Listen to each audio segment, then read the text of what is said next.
Waalaikumsalam warahmatullahi Waalaikumsalam wabarakatuh. warahmatullahi wabarakatuh. Waalaikumsalam warahmatullahi wabarakatuh.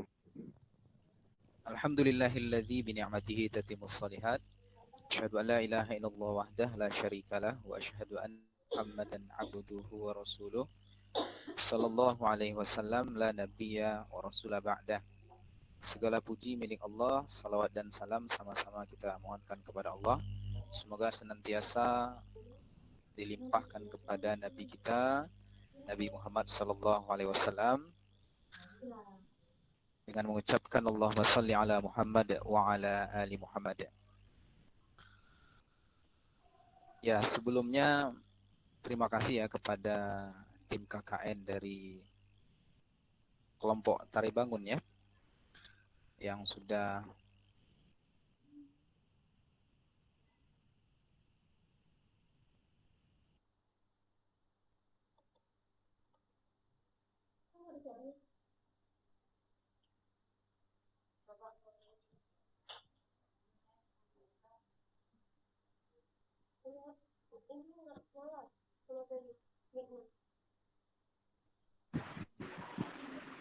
Oke. Bisa dengar suara saya? Bisa, Pak. Oke, baik.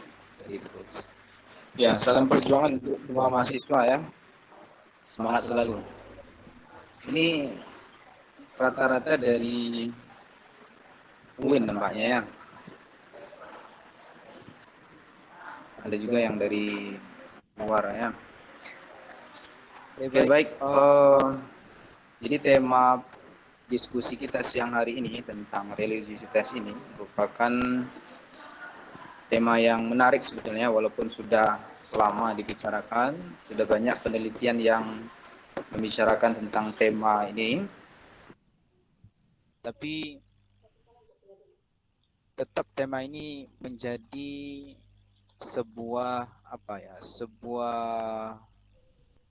tema menarik yang untuk didiskusikan sepanjang dunia akademis itu masih ada. Ya, buktinya apa? Buktinya sampai sekarang penelitian tentang religiositas ini sangat banyak dilakukan. Ya, mungkin ini bisa menjadi salah satu dari ide bagi kawan-kawan mahasiswa nanti untuk meneliti tentang tema ini ya. Kalau saya dulu waktu S1, saya meneliti tentang religiositas pada mu'alaf.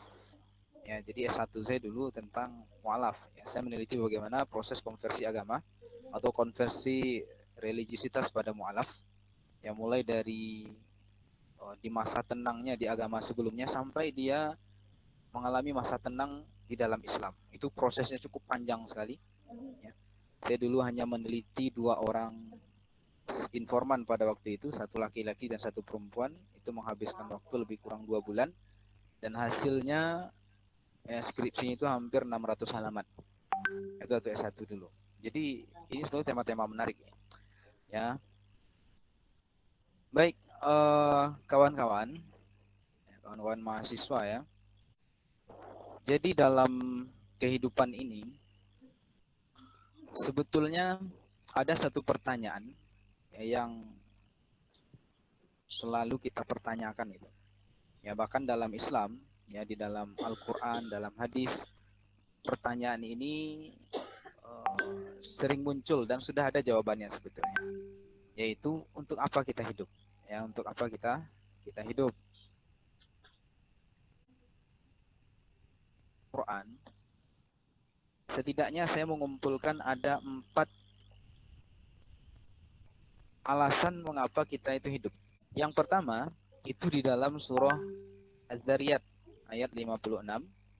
Yang kedua di dalam surah Al-Ankabut ayat 2. Kemudian yang ketiga di dalam surah Al-Mulk ayat 4 dan terakhir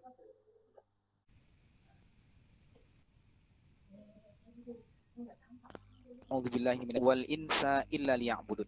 Jadi kata Allah, dan tidak menciptakan ya, dan tidak Allah itu menciptakan jin dan manusia melainkan untuk beribadah kepadaku, kata Allah. Ini tujuan yang pertama.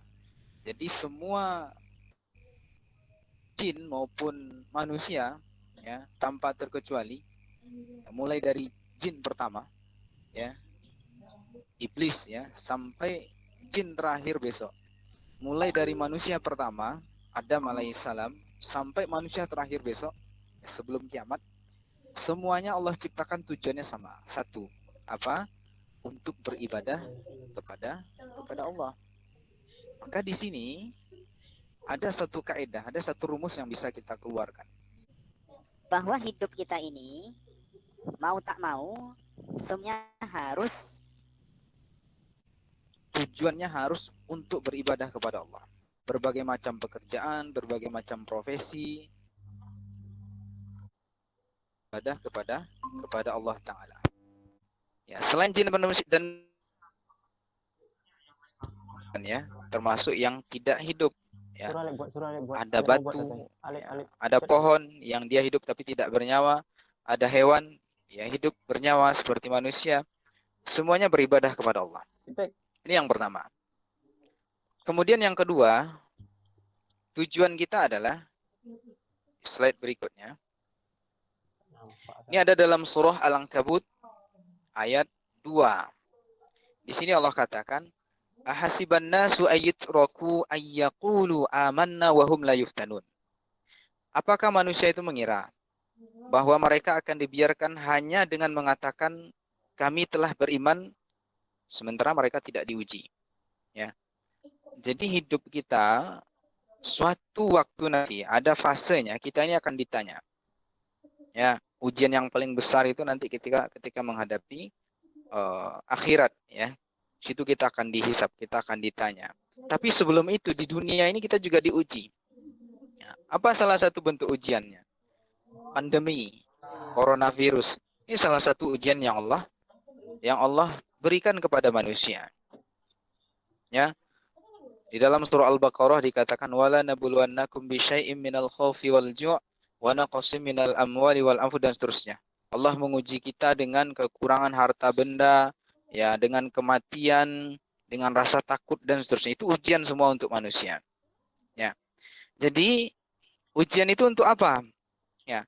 Dalam ayat ini Allah katakan manusia itu tidak akan dibiarkan seenak saja mengatakan aku beriman. Ya.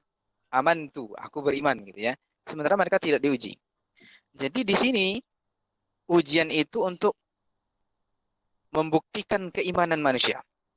Ya. Apakah dia betul-betul beriman atau tidak. Ini yang kedua.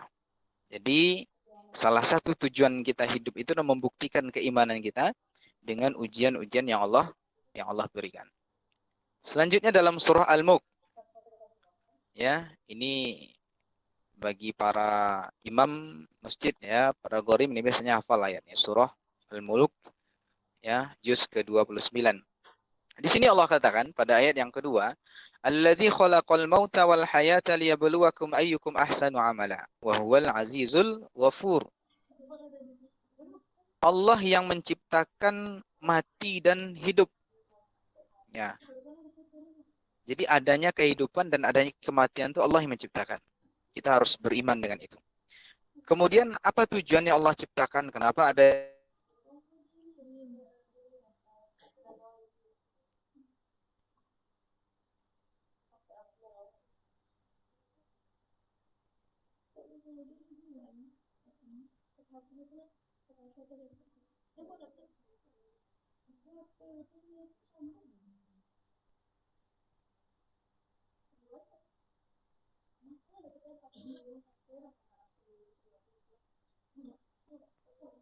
yang paling baik amalannya? Ini tujuan yang kedua. Ya, dan dia Allah Maha Perkasa, Maha Pengampun. Kemudian yang keempat dalam surah Al-Mu'minun ayat 115. Di sini Allah katakan afahasibtum annama khalaqnakum abathan wa annakum ilaina la turja'un. Apakah kamu mengira, kata Allah, bahwa kami menciptakan kamu main-main? Ya, abathan, main-main, ya, diciptakan untuk bermain-main saja, bersenda gurau saja, tanpa ada maksud apa-apa. Ya. Nah, ternyata tidak. Ya, ternyata manusia itu nanti akan dikembalikan kepada Allah.